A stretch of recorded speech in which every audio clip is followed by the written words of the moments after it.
मित्रों, जय श्री कृष्ण। बात प्राचीन महाभारत काल की है।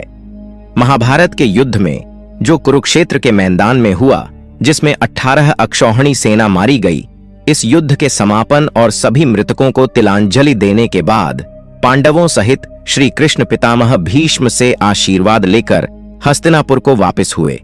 तब श्री कृष्ण को रोककर पितामह ने श्री कृष्ण से पूछ ही लिया, मधुसूदन, मेरे कौन से कर्म का फल है जो मैं सरसैया पर पड़ा हुआ हूं? यह बात सुनकर मधुसूदन मुस्कुराए और पितामह भीष्म से पूछा, पितामह, आपको कुछ पूर्व जन्मों का ज्ञान है? इस पर पितामह ने कहा, हां श्री कृष्ण, मुझे अपने 100 पूर्व जन्मों का ज्ञान है कि मैंने किसी व्यक्ति का कभी अहित नहीं किया। इस पर श्री कृष्ण मुस्कुराए और बोले, पितामह, आपने ठीक कहा कि आपने कभी किसी को कष्ट नहीं दिया, लेकिन 101वें पूर्व जन्म में आज की तरह तुमने तब भी राजवंश में जन्म लिया था और अपने पुण्य कर्मों से बार बार राजवंश में जन्म लेते रहे।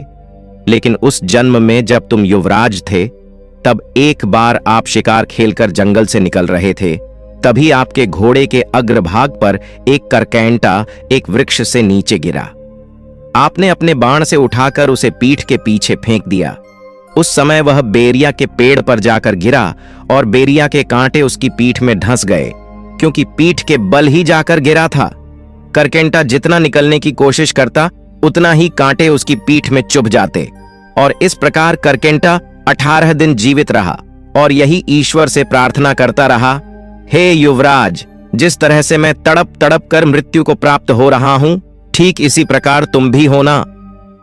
तो हे पितामह भीष्म, तुम्हारे पुण्य कर्मों की वजह से आज तक तुम पर करकेंटा का श्राप लागू नहीं हो पाया, लेकिन हस्तिनापुर की राजसभा में द्रौपदी का चीर हरण होता रहा और आप मूक दर्शक बनकर देखते रहे, जबकि आप सक्षम थे उस अबला पर अत्याचार रोकने में। लेकिन आपने दुर्योधन और दुशासन को नहीं रोका।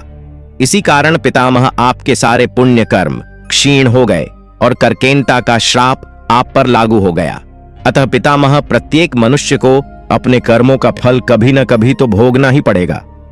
प्रकृति सर्वोपरि है, इसका न्याय सर्वोपरि और प्रिय है, इसलिए पृथ्वी पर निवास करने वाले प्रत्येक प्राणी व जीव जंतु को भी भोगना पड़ता है और कर्मों के ही अनुसार ही जन्म होता है।